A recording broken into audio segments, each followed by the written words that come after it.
pacha wa kwanza wa amani, ili amani endelee kudumu katika nchi na dunia kwa ujumla, lazima wapatikane waumini wenye kumwamini Mungu, ukweli wa kumwamini kwamba yeye ndio mmoja na ni wa pekee, hajazaa, hajazaliwa, hana mfano wa kitu chochote, na yeye ndio wa pekee anastahili kuabudiwa, na yeye ndio anayetuletea kheri zote, na yeye ndio anaipanga mipango yote, na yeye ndio anayetupa ulinzi na anatulinda na kutupatia amani katika nchi.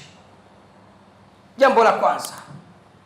Pacha wa pili wa amani, shukrani, kumshukuru Mungu. Leo vijana wangapi hawana shukrani?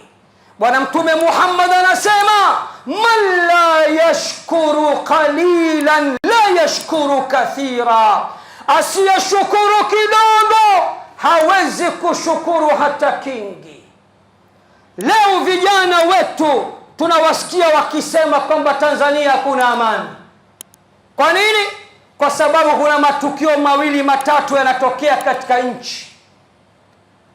Ni nchi gani duniani iliyosalimika na matukio mabaya?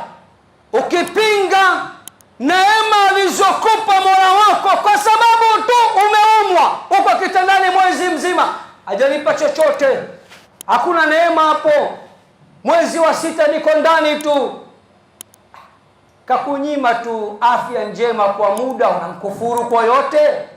Wa in ta'uddu ni'matallahi la tuhsuha, na mkihesabu neema za Mola wenu zilizokede zilizokemkem juu yenu, hamwezi mkazihesabu.